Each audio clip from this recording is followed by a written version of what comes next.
morning shift alarm buzzed through the corridors of Nexus Prime, the massive research station that floated in the neutral space between 12 different star systems. Jimin Park rubbed his eyes and rolled out of his narrow bunk, already thinking about the coral samples he needed to examine today. As a marine biologist, he spent most of his time studying the strange underwater creatures that different alien worlds had produced. His small quarters were cramped but functional, with a desk covered in data tablets and specimen containers.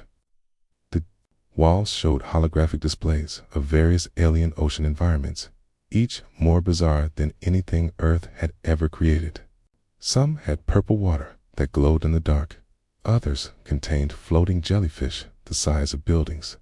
Jimin had been working on Nexus Prime for 6 months now, part of a small human research team studying how life developed differently across the galaxy.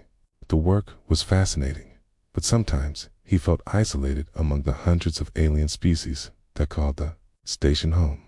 He was reaching for his coffee maker when his door chimed. Message had arrived through the station's communication system.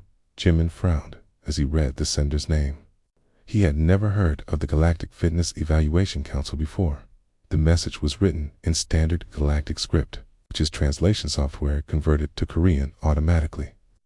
It looked official, with several important-looking seals and stamps. The content was formal, but seemed straightforward enough. Greetings, Delegate Park. You have been selected to participate in the annual Physical Capability Assessment. This prestigious evaluation will help advance our understanding of biological performance across different species. A participation will contribute valuable data to our ongoing research into interspecies cooperation protocols. Jimin scratched his head. It sounded like some kind of scientific conference. The message mentioned research and data collection, which was exactly the kind of work he was interested in. Maybe someone had recommended him because of his biology's background. The message continued with details about the location and time. The assessment would take place in the station's main testing facility, a section of Nexus Prime that Jimin had never visited before. It was scheduled to begin in just 2 hours. At the bottom of the message was a note that caught his attention. Please bring appropriate physical training attire. Basic medical clearance will be provided on site. Physical training attire. That seemed odd for a research conference, but maybe they wanted participants to demonstrate something related to their species' biology. Jimin shrugged and decided to wear his exercise clothes under his lab coat, just in case. As he walked through the station's corridors toward the testing facility, Jimin noticed more activity than usual. Aliens of various species were moving through the halls, many of them looking nervous or excited. Some were carrying what looked like sports equipment, while others had small medical kits. Near the entrance to the testing facility, Jimin spotted Yuna Kim, a human engineer who worked on the station's gravity systems. She was standing outside the main doors, looking just as confused as he felt. Jimin, she called out as he approached. Okay, did you get one of these strange invitations too? Yuna held up a message tablet that looked identical to the one Jimin had received. Her invitation was addressed to Delegate Kim and contained the same formal language about the physical capability assessment. I think there might be some kind of mix-up, Yuna said, frowning at her tablet. I work with machines, not biology, but the message says I was specifically selected for this assessment. Kim nodded. Mine mentioned research and data collection. I figured it was some kind of scientific conference. Maybe they want to study how different species work together or something. Okay? They were interrupted by a loud announcement echoing through the corridor. The voice belonged to a mechanical translator system, speaking in the universal galactic language before switching to various species-specific dialects. Attention all assessment participants. Please report to Registration Station Alpha for preliminary health screening and equipment distribution.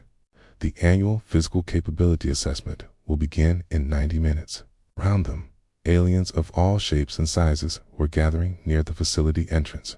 Ben recognized some of the species from his research work, but others were completely unfamiliar. There were tall, thin beings with multiple arms, short furry creatures that looked like they belonged in a forest, and some that seemed to be made of crystalline material. What struck Jimin as odd was how serious everyone looked. Many of the aliens appeared to be stretching or doing warm-up exercises. Some were checking small medical devices, while others were having intense conversations with what looked like coaches or trainers. This is definitely not what I expected, Yuna whispered as they watched a group of six-legged creatures practicing some kind of synchronized movement routine.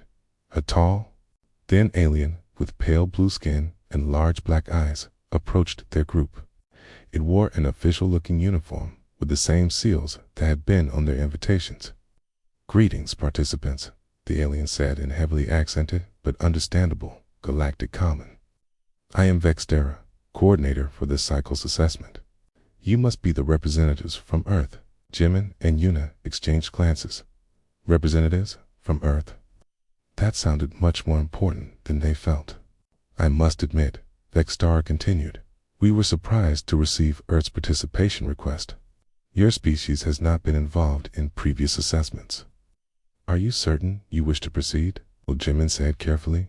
"We're here to learn about interspecies research, so I think we're in the right place." Vextera's large eyes seemed to grow even larger. "Research. This is the Galactic Fitness Evaluation Council's annual physical capability assessment. It is a comprehensive test of biological performance limits across different species." Yuna laughed nervously. "Physical performance? Like sports?" "Much more than sports," Vextera replied seriously. "This assessment pushes participants to their absolute biological limits. Okay? It tests strength, endurance, agility, and survival capabilities under extreme conditions. Okay? The data we collect helps establish safety protocols for interspecies cooperation." Keeman felt a sinking feeling in his stomach. This was definitely not the research conference he had expected. But before he could say anything, Vextara was already leading them toward the registration area. "Your species comes from what we classify as a Class 12 death world," Vextara explained as they walked. "The Council is very interested in gathering data on how such extreme environmental conditions affect biological development." "Death world?" Yuna asked. "A planet where the environmental conditions are so harsh that most galactic species would not survive," Vextera said matter-of-factly. "Earth rates very high on our danger scale due to its gravity, radiation exposure, weather patterns, and predator density." They reached the registration area, where dozens of aliens were signing documents and receiving equipment. Co-staff were taking readings with various scanning devices. Officials checked identification and explained procedures. Jimin, watched as a furry creature about his height stepped onto what looked like a scale. The device immediately began flashing red lights and making alarming sounds. Several medical staff rushed over to check the readings, looking concerned. "Is everything okay?" Jimin asked Vextera. "The Florian delegate is showing elevated stress indicators," Vextera explained. "This is normal. Most participants experience significant anxiety before the assessment begins." Jimin looked around at the other aliens. Now that he was paying attention, he could see that many of them did look stressed. Some were breathing heavily, others were moving restlessly, and quite a few had medical monitoring equipment attached to their bodies. "How dangerous is this assessment exactly?" Una asked. Vextera paused. "For most species, it represents the absolute limit of safe biological performance. Extensive medical support is provided, and participants undergo months of preparation. However, theoretical models suggest that Deathworld species may have different tolerance levels." "Theoretical models," Jimin repeated. "This is the first time we have had Deathworld participants," Vextera admitted. "Kara, your species' capabilities are largely unknown to us." Kara. As they approached the registration desk, Jimin caught sight of the assessment facility through large, transparent walls. The space was enormous, filled with obstacle courses, testing equipment, and monitoring stations. Everything looked much more intense than he had imagined. Despite his growing nervousness, Jimin found himself curious about what would happen next. As a scientist, he was always interested in new experiences and data. And beside him, Yuna seemed to be having similar thoughts. Well, Yuna said with a shrug, "We're already here. Might as well see what happens." Jimin nodded. After all, how hard could it be? The registration process took longer than Jimin expected. Each participant had to undergo extensive medical scanning, sign multiple safety waivers, and receive specialized equipment tailored to their species. When it was finally his turn, the medical scanning device made several confused beeping sounds. Taeho Lee, a reptilian alien with green scales and careful movements, operated the medical station. His species, the Zenthans, were known for their precision and attention to detail. He frowned at the readings on his screen and ran the scanner over Jimin 3 more times. "This is unusual," Taeho muttered, his forked tongue flicking out as he concentrated. "Your baseline readings are much higher than our models predicted for your species." "Is that bad?" Jimin asked, concerned. "Not bad, just unexpected," Taeho replied. "Your bone density, muscle fiber composition, and cardiovascular capacity are all significantly above what we calculated for Earth-based life forms, and your stress indicators are remarkably low." Jimin shrugged. "I feel fine. Maybe I'm just in good shape." Taeho looked at him strangely, but continued with the process. When Yuna went through the same scanning, she produced similar results. The medical staff began whispering among themselves in their native languages. After registration, all participants were led into a massive preparation area. The ceiling was at least 50 meters high, and the walls were lined with viewing platforms, where various officials and observers were taking their seats. To be noticed that many of the observers were taking notes and pointing at the human participants. Vextera approached their group, carrying a tablet with official-looking documents.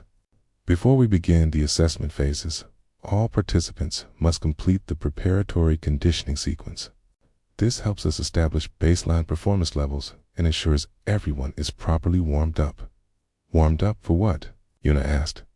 "The actual assessment, of course," Vextera replied. "The preparatory sequence is designed to bring all participants to approximately 60% of their maximum capacity. This allows us to calibrate our equipment and identify any potential health risks." Around them, the other participants were already beginning their warm-up routines. Jimin watched as a group of crystalline beings began slowly rotating their bodies, creating musical tones with each movement. Near them, several furry creatures were doing stretches that looked like advanced yoga poses. The preparatory sequence consists of 4 basic components, Vextera explained, reading from her tablet. First, a 2-kilometer movement trial through varying atmospheric conditions. Second, basic obstacle navigation under increased gravity. Third, equilibrium testing on unstable surfaces. Finally, respiratory challenges in reduced oxygen environments. Jimin and Yuna exchanged glances. That sounded like a pretty intense workout, but nothing too extreme. "How long does the warm-up usually take?" Jimin asked. "Most participants complete the sequence in 4 to 6 hours, Vextera replied. "Species with higher endurance ratings may finish in 3 hours. We have medical teams standing by for any participants who need assistance." The first phase began with what the aliens call the movement trial. Participants were directed to a circular track that wound through different environmental chambers. Each chamber had different atmospheric conditions, from thick, humid air to thin, dry atmosphere similar to high-altitude environments. Jimin started jogging at a comfortable pace, treating it like his normal morning run back on Earth. The track was well maintained, with a springy surface that made running pleasant. The first chamber felt like a tropical rainforest, warm and humid. The second was dry and dusty, like a desert. The third was cool and thin, like mountain air as he ran. Jimin noticed that most of the other participants were moving much more slowly. Some were walking, others were taking frequent breaks. Many had medical monitoring equipment attached to their bodies. And several medical staff members were running alongside them. This is actually quite nice, Yuna said, jogging up beside him. The different atmospheres are interesting. It's like running through different seasons. Behind them, Jimin could hear heavy breathing and what sounded like distress calls.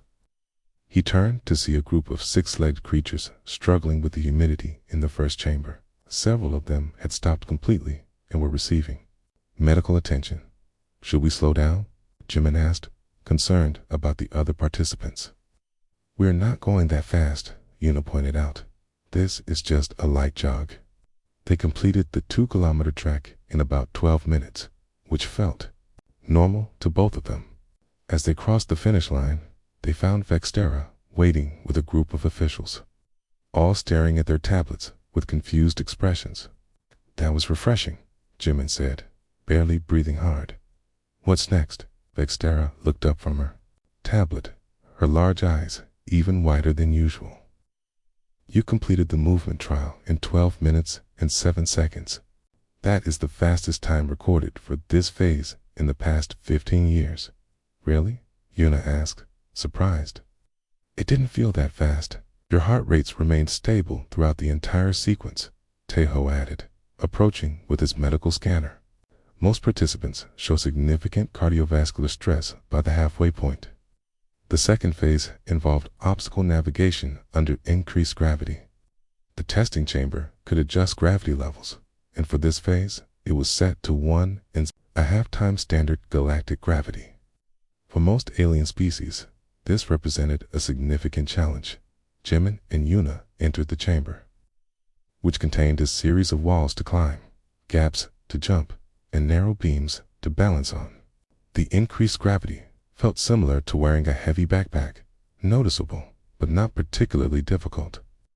This feels like that obstacle course race we did last year, Yuna said, easily vaulting over a chest-high wall. Yeah, but easier, Jimin replied, swinging across a series of hanging ropes. The gravity isn't that much heavier than Earth normal.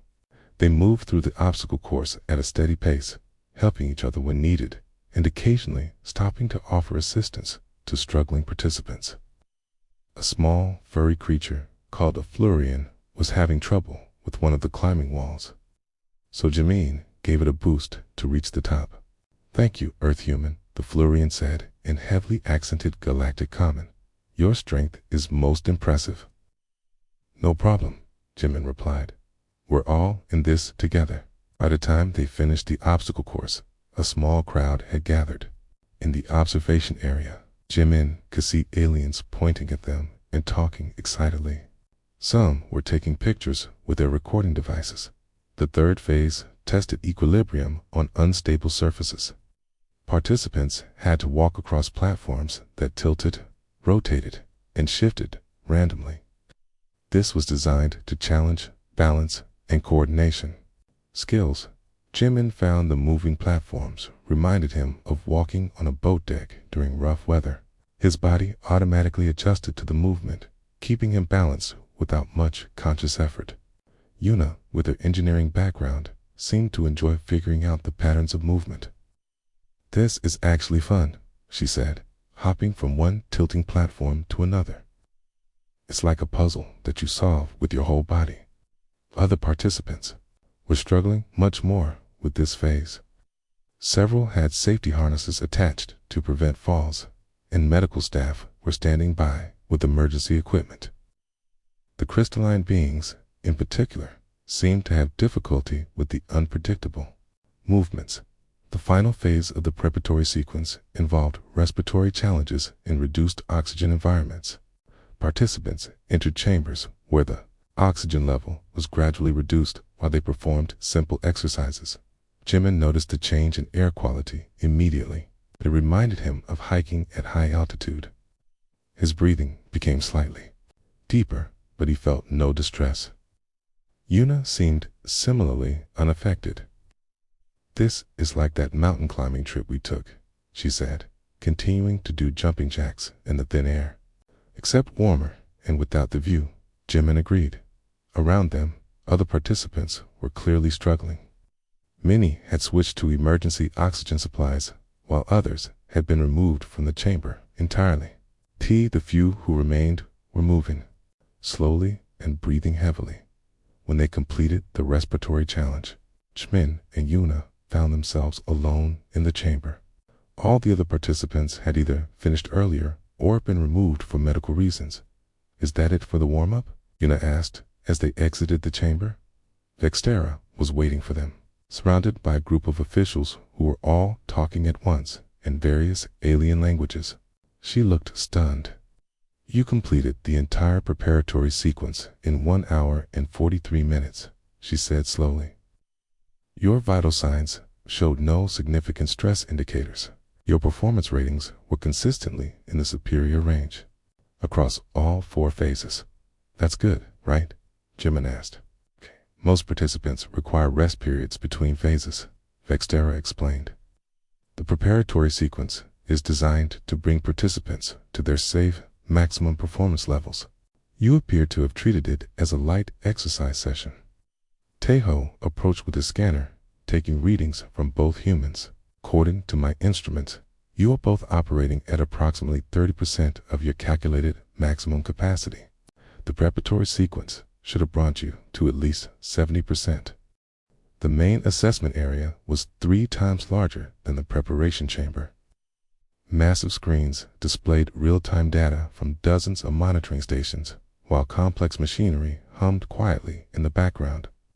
The ceiling was transparent, offering a view of the stars beyond, and the walls were lined with observation decks packed with aliens from across the galaxy. Jimin counted at least 20 different species watching from above. Some were taking notes, others were recording everything with their devices, and quite a few were engaged in what looked like heated discussions. "Welcome to the primary assessment chamber," Vextera announced, her voice echoing in the vast space. "This is where we conduct the actual fitness evaluation. Each test is calibrated specifically for your species' homeworld conditions and evolutionary adaptations." A kinda new alien approached their group. This one was much larger than Vextera, with thick gray skin and multiple arms. Its movements were slow and deliberate, giving it an air of authority. "I am Quendel, Chief Assessment Administrator," the alien said in a deep, resonant voice. "I must admit, your performance in the preparatory sequence has generated considerable interest among our research teams." "Interest?" Yuna asked. "Your species has never participated in our assessments before," Quendel explained. "The data you have provided so far contradicts several established theories about biological limitations in Deathworld environments." Jimin was starting to understand that Earth was considered much more dangerous than he had realized. Back home, he had always thought of Earth as a pretty normal place to live. Sure, there were storms and predators and natural disasters, but every planet had those, right? "The primary assessment consists of 4 phases," Quendel continued, reading from a device held in one of his smaller arms: strength evaluation, endurance testing, agility trials, and problem-solving under stress. Each phase is designed to push participants to their measurable limits. "Measurable limits?" Jimin asked. "It's the maximum safe performance level for each species," Quendel explained. "Beyond this point, we risk injury or worse. The assessment is designed to approach but not exceed these boundaries." Other participants were already beginning their assessments at various stations around the chamber. Jimin watched as a group of tall, thin aliens approached what looked like a weightlifting station. The weights they were using seemed quite light, maybe 20 or 30 kilograms at most. "Why are they using such light weights?" Yuna asked. Taeho, who had been quietly following their group, answered. "Those are Etherians from a low-gravity world. For their species, those weights represent near maximum safe lifting capacity." At another station, a group of aquatic aliens were swimming through what appeared to be a very gentle current. They were moving slowly and seemed to be working hard, but to Jimin, it looked like they were barely moving at all. Each species has different capabilities based on their evolutionary history, Quindell explained. The assessment is tailored to challenge each participant appropriately. The first phase began at the strength evaluation station. The testing equipment was impressive, with hydraulic systems that could adjust resistance levels and sophisticated sensors that measured force output from multiple angles. Jimin approached the primary lifting apparatus, which resembled a combination of a weightlifting machine and a scientific instrument. Screens around the device showed various measurements and calculations. The system will automatically calibrate to your species' parameters, a technician explained. It will start at a comfortable level and gradually increase resistance until you reach your maximum safe capacity. Spin, grab the handles, and began the lifting motion. The initial resistance felt like lifting a pencil. The machine gradually increased the weight, but it still felt quite light. He continued lifting as the numbers on the screen climbed higher. "Is this thing working properly?" he asked after a few minutes. The technician, a small blue alien with 6 eyes, was staring at the readings with obvious confusion. "The system indicates you are currently lifting 340 kilograms with minimal effort. This should be approaching maximum capacity for most species." "It feels like maybe 20 kilograms, Jimin said, continuing the lifting motion. Yuna was using a similar machine nearby with identical results. Her readings showed even higher numbers, which she found amusing. "I think your machine might be broken," she told her technician. "This is about as difficult as lifting a bag of groceries." The technicians began frantically checking their equipment, running diagnostics, and recalibrating sensors. Other participants had stopped their own assessments to watch the humans, who were casually chatting while setting what appeared to be new facility records, according to our calculations, Tejo said, approaching with his scanner. "You are both operating at approximately 40% of your maximum capacity. The system should have reached your limits by now. Should we try harder?" Spin asked. Before anyone could answer, alarms began sounding throughout the facility. The strength testing machines had reached their maximum resistance levels, something that had never happened before in the history of the assessments. "Please step away from the equipment," Quindell announced over the facility's speaker system. "We need to recalibrate the testing apparatus." The second phase involved endurance testing. Participants were placed on what looked like advanced treadmills that could simulate various environmental conditions. The test was designed to run for up to 6 hours, measuring how long each species could maintain physical activity. Jimin started jogging at a comfortable pace while the machine simulated different terrains: hills, sand, rocky ground, and even what felt like running through shallow water. The variety kept things interesting, and he found himself enjoying the experience. "This is actually pretty fun," he said to Yuna, who was on the machine next to him. "It's like a virtual tour of different worlds." Endurance test was supposed to be the most challenging part of the assessment, as most participants trained for months to build up the stamina needed to complete it. Medical teams were stationed around each machine, ready to provide assistance when participants reached their limits. After the first hour, most of the other participants were showing signs of fatigue. Some had already stopped and were receiving medical attention. The few who continued were breathing heavily and moving much more slowly. Jimin and Yuna, meanwhile, were having a conversation about their work on the station. They discussed the coral samples Jimin was studying, the gravity systems Yuna was maintaining, and their plans for the weekend. To the observers, it looked like they were taking a casual stroll. "Your heart rates are actually decreasing," Tejo reported after the second hour. "This should not be possible during an endurance challenge." "We're warming up," Yuna explained. "It usually takes me about 20 minutes to get into a good rhythm when I'm exercising." By the third hour, all other participants had either completed their tests or been removed for medical reasons. Keeman and Yuna were alone in the endurance testing area, still maintaining their comfortable pace. Are we supposed to stop? Kimin asked. The test is designed to continue until you reach your endurance limits, Quindel replied over the speaker system. However, our equipment is not designed to run for more than 6 hours continuously, so we should speed up, Yuna asked. Please, do not increase your effort level, Tejo said quickly. Your current performance is already beyond our measurement capabilities. The third phase tested agility and coordination.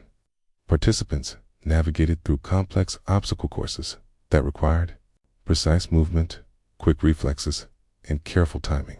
The courses were designed to challenge each species' specific motor capabilities. Jimin found the agility course reminded him of playground equipment from his childhood, but more sophisticated. There were moving platforms, swinging obstacles, narrow balance beams, and targets that required precise timing to hit. This is like that Ninja Warrior show, Yuna said, easily swinging from one obstacle to another, except easier. They moved through the course at a steady pace, helping each other when needed, and occasionally pausing to watch other participants. The course was clearly designed to be challenging, with obstacles that required different types of movement skills. Other participants were struggling with the coordination requirements. Some species seemed to have difficulty with the three-dimensional nature of the course, while others found the timing challenges nearly impossible. Your spatial awareness and reaction times are exceptional, a technician reported. You're completing obstacles that typically have a 30% failure rate. They're not that hard, Jimin said, landing easily after a complex jumping sequence. You just have to pay attention to the timing. The final phase combined problem solving with physical stress. Participants had to solve puzzles and complete mental tasks while maintaining physical activity. This was designed to test how well each species could think under pressure. Jimin found that the physical activity actually helped him think more clearly. The problems were interesting mathematical puzzles, pattern recognition challenges, and logic problems. Having something to occupy his mind made the exercise more enjoyable. I think better when I'm moving, he told Yuna, who was working on a different set of problems. The advanced parameters testing area looked like something from a science fiction movie. The equipment was larger, more complex, and surrounded by warning signs in dozens of different alien languages. Emergency medical stations were positioned every few meters, each staffed with specialists from various species. Before we begin, Quindel announced, his voice carrying a note of concern. I must explain the nature of advanced parameters testing. These challenges are designed to explore the theoretical limits of biological performance. Many participants attempt these tests only once in their lifetime. Jimin looked around at the intimidating equipment. Everything was bigger, heavier, and more sophisticated than what they had used before. But he also noticed something else. The other participants who had qualified for this phase looked absolutely terrified. How many participants usually make it to this level? Yuna asked. In a typical assessment cycle, perhaps 5 to 10% of participants qualify for advanced parameters, Vaxtera replied. Of those, roughly half complete the full sequence. What happens to the other half? Jimin asked. Medical intervention becomes necessary, Tejo said quietly. This is why we have expanded our medical teams for today's testing. A new alien approached their group. This one was unlike any species Jimin had seen before. Appeared to be made of a crystalline material that shifted between different colors, and it moved by floating rather than walking. I am Kirillin of the Nebula Collectives, the being said, its voice sounding like wind chimes. I have traveled here specifically to observe your performance. Deathworld species are mentioned in our oldest historical records, but we believed them to be myths.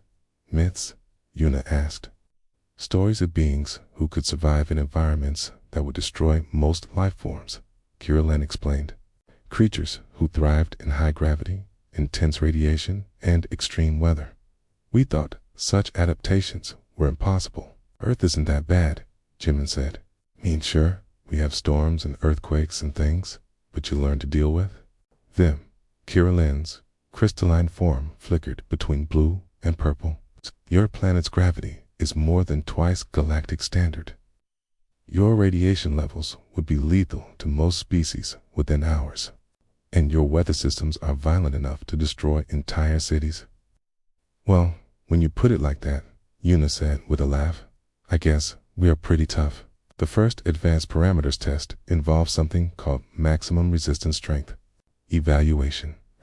The equipment looked like a cross between a weightlifting machine and a hydraulic press. Warning lights flashed around the entire station. This device can generate resistance up to 2,000 kilograms, a technician explained nervously. The current facility record is 892 kilograms, set by a Krugen participant 3 years ago. Thox, the heavily armored Krugen who held that record, approached their group. He stood nearly 3 meters tall and looked like he was built from living metal. When he spoke, his voice sounded like grinding machinery. Small earth creatures, Thox rumbled. This test has injured many strong beings. Perhaps you should reconsider. Min appreciated the concern, but he was curious about the machine. What exactly do we have to do? Lift the maximum weight you can handle safely, the technician explained. The machine will gradually increase resistance until you reach your limit. Jimin stepped up to the machine and grasped the handles. The initial resistance felt normal, maybe like lifting a heavy suitcase. The machine gradually increased the weight, but it still felt manageable. The numbers on the display climbed steadily. 200 kilograms, 400, 600, 800. When the machine reached Thox's record of 892 kilograms, alarms began sounding throughout the facility. New facility record, the machine announced in a mechanical voice. Should I stop? Jimin asked. Lee, if you feel strain or discomfort, Taeho replied. His scanner focused on Jimin's vital signs. Your readings indicate you are still operating well within safe parameters. The machine continued increasing resistance. 1,000 kilograms, 1,200, 1,500. Other participants had stopped their own tests to watch. The observation decks were packed with aliens pointing and talking excitedly. This is getting a bit heavy, Jimin said conversationally, but not too bad. When the machine reached 1,847 kilograms, it began making warning sounds. The display flashed. Red and emergency systems activated around the station. Maximum safe operating limit reached, the machine announced. Test automatically terminated for equipment protection. Jimin released the handles and stepped back. Did I break it? You exceeded the machine's design specifications, the technician said weakly. We have never had a participant push the equipment to its maximum limits. Thox approached Jimin with something that might have been respect. Earth creature has strength of legends, the Krugen said, his metallic voice carrying a note of amazement. Thox is honored to witness such power. Yuna's turn on the strength machine produced similar results. She casually lifted weights that should have been impossible for someone her size, chatting about engineering principles while the machine's alarms rang around them. The leverage ratios are quite interesting, she said, as the numbers climbed past 1,600 kilograms. The human body is actually a very efficient mechanical system. The second advanced parameters test was the ultimate endurance challenge. Participants had to maintain physical activity for as long as possible under increasingly difficult conditions. The current record was held by an aquatic species called the Nereids, who had managed to continue for 14 hours. 14 hours? Jimin asked. That's not even a full day. For most species, maintaining maximum physical output for more than a few hours is impossible, Quindell explained. The Nereid record is considered one of the most impressive achievements in assessment history. The endurance test began on advanced machines that could simulate any environment in the galaxy. Participants could choose their preferred conditions, and the machine would gradually make them more challenging. Jimin selected a mountainous terrain simulation, similar to hiking trails. Here remembered from Earth. The machine started with pleasant conditions and slowly increased the difficulty. Steeper slopes, thinner air, unstable ground, and variable weather. This reminds me of that backpacking trip we took last summer, he said to Yuna, who was on the machine next to him. The one where it rained for 3 days straight, Lee, she replied. This is definitely easier than that.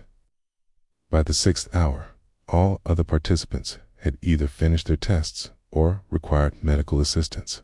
The endurance challenge was designed to push beings to their absolute limits, and most species simply could not maintain that level of effort for extended periods. Jimin and Yuna, however, seemed to be enjoying themselves. They had settled into a comfortable rhythm and were discussing various topics to pass the time. Their conversation covered everything from alien biology to engineering problems to their favorite foods. Your cardiovascular systems are operating at peak efficiency, Teho reported after the 10th hour. Most species would be experiencing organ stress by now. We're just getting warmed up, Yuna said cheerfully. This is about the pace I use for my regular workouts. They passed a 14-hour Nereid record. Celebrations broke out in the observation areas. Aliens from dozens of species were cheering, taking pictures, and recording everything for their historical archives. New galactic record, the facility's announcement system declared. Previous record exceeded by Earth participants. Should we keep going? Jimin asked. Please do, Kirillin said, floating nearby with obvious excitement. This may be the most significant biological data ever recorded. The third advanced parameters test involved complex agility under extreme conditions. The obstacle course was 3 times larger than anything they had seen before, with moving parts, environmental hazards, and challenges that required split-second timing. This course has a completion rate of approximately 30%, Vextara explained. It's considered one of the most demanding physical challenges in the galaxy. Jimin studied the course, which looked like a combination of a jungle gym, a puzzle, and a video game level. There were swinging platforms, rotating barriers, moving targets, and sections that require precise coordination between multiple participants. It looks fun, he said to Yuna, like an adult playground.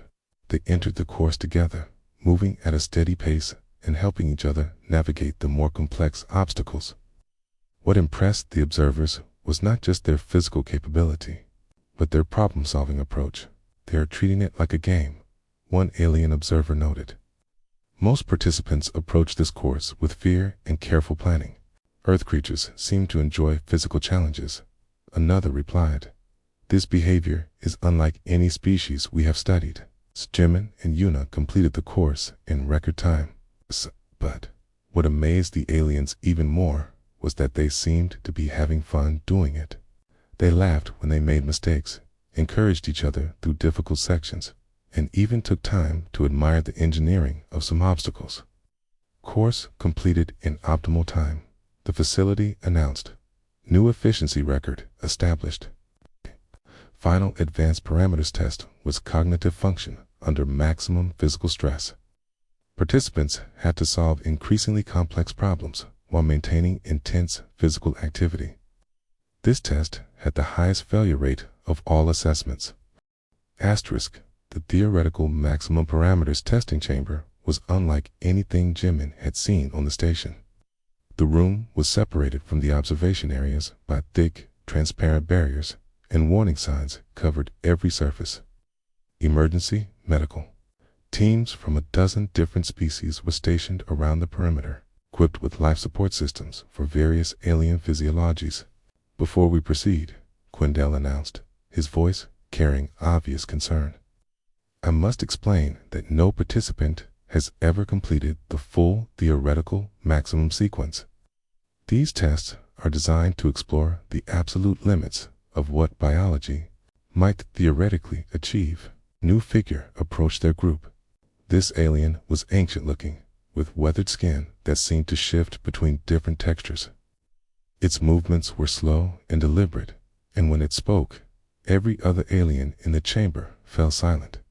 "I am Elder Moxrender of the Trilithian Archives," the being said in a voice like distant thunder. "I have observed these assessments for over 2 centuries. What you have accomplished today challenges everything we know about biological limitations." "We're just doing what feels natural," Jimin said, still not fully understanding why everyone seemed so amazed. "Natural," Elder Moxrender repeated, the word seeming to resonate in the chamber. "Yes, I suppose for Deathworld survivors, the impossible would indeed feel natural." Sujin Park, a human cultural attaché who worked in the station's diplomatic section, burst through the chamber doors with obvious urgency. She had been trying to reach the testing facility for hours after hearing reports about the human participants.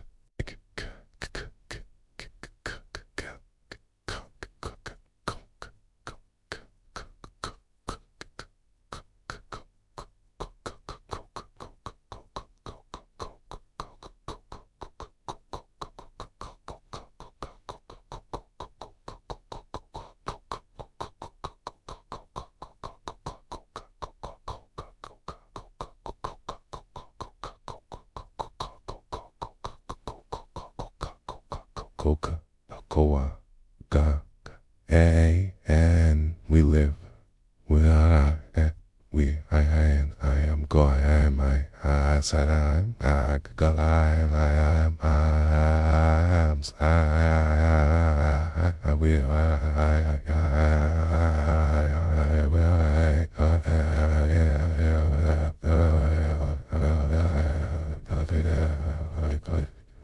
Yuna, she called out, slightly out of breath. "I just found out what's happening here. This isn't a research conference. This is the galactic equivalent of an extreme sports competition. We figured that out," Yuna said with a laugh. "Though it's been pretty interesting so far."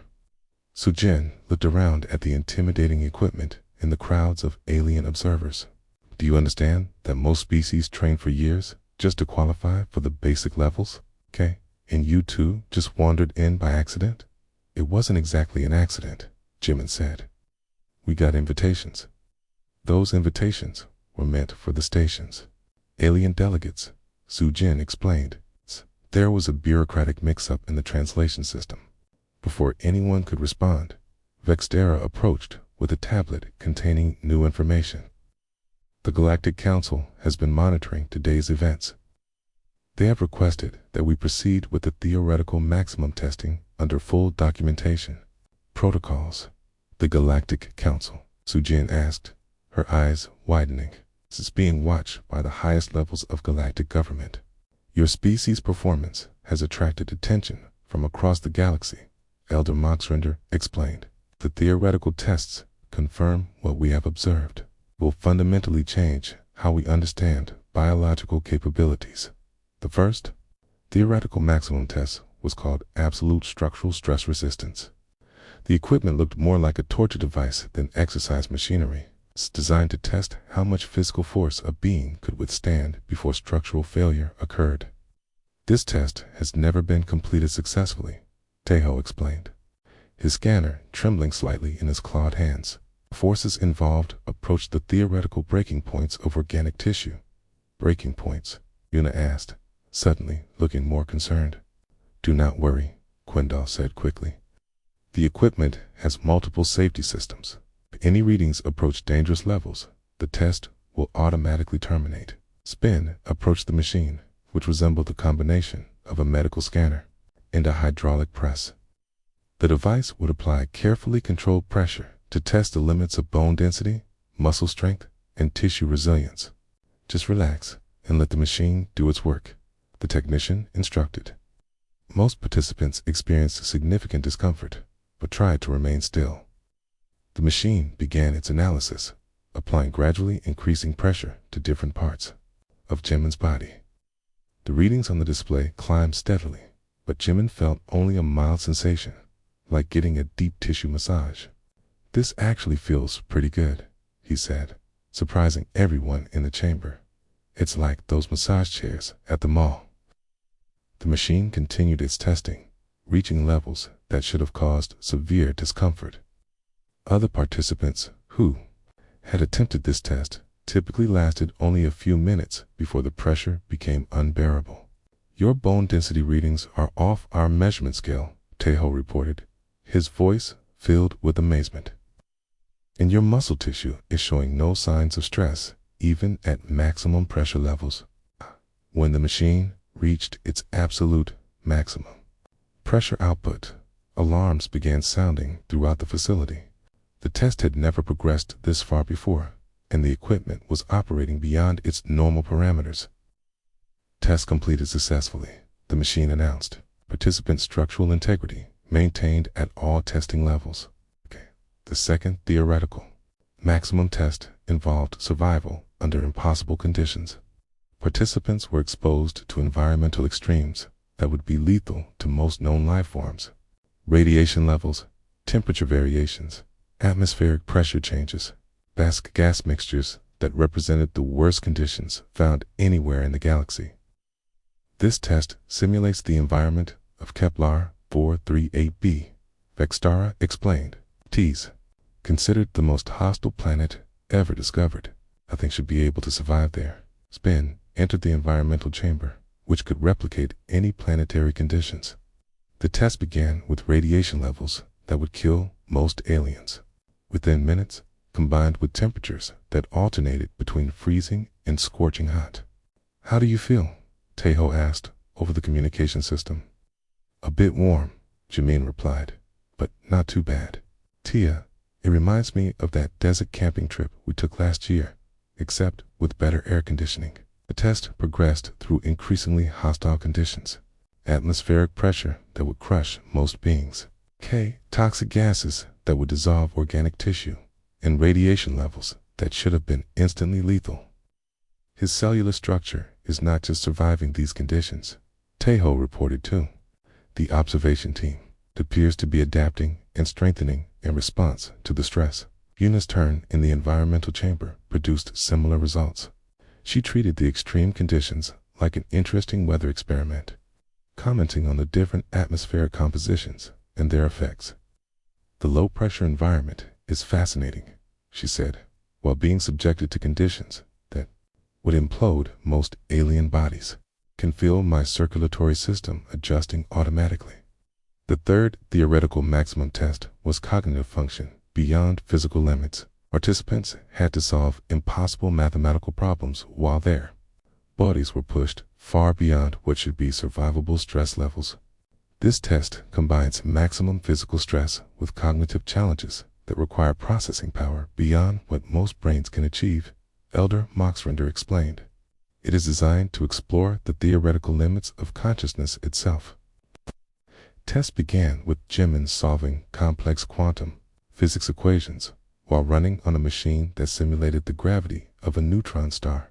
The physical stress should have made thinking impossible, but instead, he found his mind becoming clearer and more focused. "The increased gravity is actually helping," he said, working through equations that would challenge supercomputers. "It's like my brain works better under pressure." His neural activity is increasing exponentially, Tejo reported, staring at readings that contradicted everything known about brain function. The stress is enhancing, rather than impairing his cognitive capabilities. Yuna's performance was equally impossible. She solved mathematical theorems that had puzzled alien scientists for centuries, all while enduring physical conditions that should have rendered her unconscious.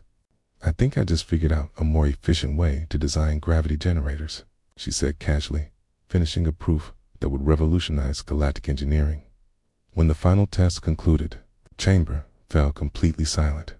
Every alien present was staring at the humans with expressions of absolute amazement.